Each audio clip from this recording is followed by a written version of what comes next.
मेरी जब शादी हुई थी ना तो मैंने अपनी वाइफ से कहा था कि तुम मेरी दूसरी बीवी हो। कहा कि तुम मेरी दूसरी बीवी हो, पहली मेरी लोगों का शादी नाम दिया तो मैंने कहा आप अपना नाम भी लेंगे उसमें, इंजीनियर मोहम्मद अली मिर्जा की एक शादी। हाँ जी, मेरी तो, मैं तो चूंकि कायल हूं ना और मैं लोगों को मोटिवेट कर रहा हूं, तो ये तो हो नहीं सकता कि मैं खुद उस पर आमिल ना हूं। मेरी जब शादी हुई थी ना तो मैंने अपनी वाइफ से कहा था कि तुम मेरी दूसरी बीवी हो। मेरी पहली शादी जो है अपनी जॉब के साथ है। ज़ाहिर है जिस इदारे में मैंने जॉब की है, मैंने उस इदारे के साथ, उसके काम के साथ इश्क किया। मैं तारीख बदल के घर आया करता था, सुबह निकलता था और 12 बजे के बाद घर आता। ज़ाहिर है कि पाकिस्तान के चंद इदारे जो टॉप पे गए उनमें से हमारा डिफेंस का एक इदारा है। तो मैंने तो पूरे, मेरी शादी भी जॉब पे लगने के ऑलमोस्ट 3 साल बाद हुई है। सही। घर वाले पीछे पड़े हुए थे, मैंने कहा नहीं, मुझे यानी इसमें फुल यानी एक अट्रैक्शन थी इस काम के अंदर, तो थोड़ी स्टेबिलिटी आई तो फिर शादी की। लेकिन मैंने उसे बताया कि तुम मेरी दूसरी बीवी हो, पहली मेरी शादी जो है मेरी जॉब के साथ हुई हुई है। और देखें मेरी बीवी ने मेरे साथ वफा की है, वो मेरे माँ बाप के साथ जेल में रही। मैं बैचलर रहता था इस्लामाबाद में, और इसी वजह से अगर मैं रात को 12-1 बजे भी घर आता था ना शादी के बाद भी, मुझे टेंशन नहीं होती थी कि मुझे कोई लड़ाई करनी पड़ेगी, क्योंकि मेरी वाइफ तो इधर थी, बच्चे मेरे इधर थे, और वीकेंड के ऊपर मैं आता था यहाँ पे, और वो भी मेरा दावत व तबलीग में वक्त ज्यादा गुजरता था, लेकिन कोशिश करता था टाइम दूं। फिर अल्हम्दुलिल्लाह जब मैंने रिटायरमेंट ली है, उसके बाद वो जो मेरी पहली वाली बीवी थी यानी मेरी जॉब, उसकी जगह मेरी दावत का काम आ गया। हाँ, फिर मैंने इसके ऊपर तन मन धन लगाया, और अब आप देखें दुनिया पूरी में इंजीनियर हो रही है अल्लाह के फजल से। अल्लाह के फजल से। अच्छा ये बताइए, क्योंकि हम रिलेशनशिप्स पे बात कर रहे हैं, रिलेशन रिश्तेदारों पे बात कर रहे हैं, रिश्तों पे बात कर रहे हैं, तो एक औरत जो एक मर्द को 4 औरतें जो है वो जहन्नुम में लेके जाएंगी, ये मुस्तरद बात है? नहीं, ये कोई हदीस नहीं है, ये लोगों ने खुद से क्रॉलरी बनाई है।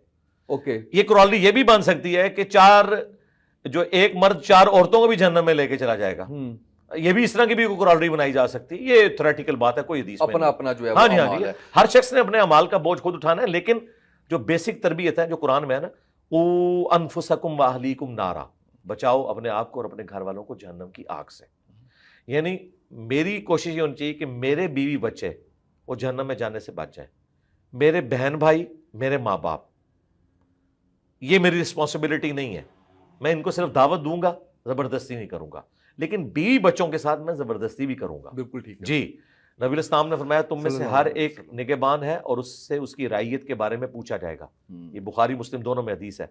फिर नबी इस्लाम ने इसे खोला, फरमाया हुक्मरान अपनी रियाया के ऊपर निगहबान है, उससे पूछा जाएगा।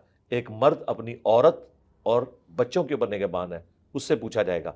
एक बीवी अपने खामंद के माल और औलाद के ऊपर निगहबान है, उससे उसके बारे में पूछा जाएगा। हर बंदे की रिस्पॉन्सिबिलिटी है।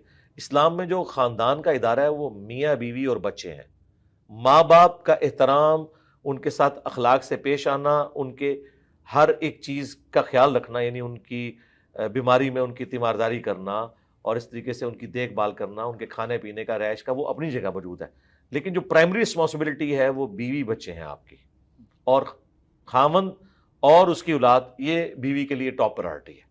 तो इन चीज़ों का आपने ख्याल रखना है, तो इनके ऊपर आपने करना है। वो तो अबू दाऊद में हदीस है, जब बच्चा 7 साल का हो जाए उसे नमाज का हुक्म दो, 10 साल का हो जाए और ना पढ़े तो फिर उसे थोड़ा सा मारो भी।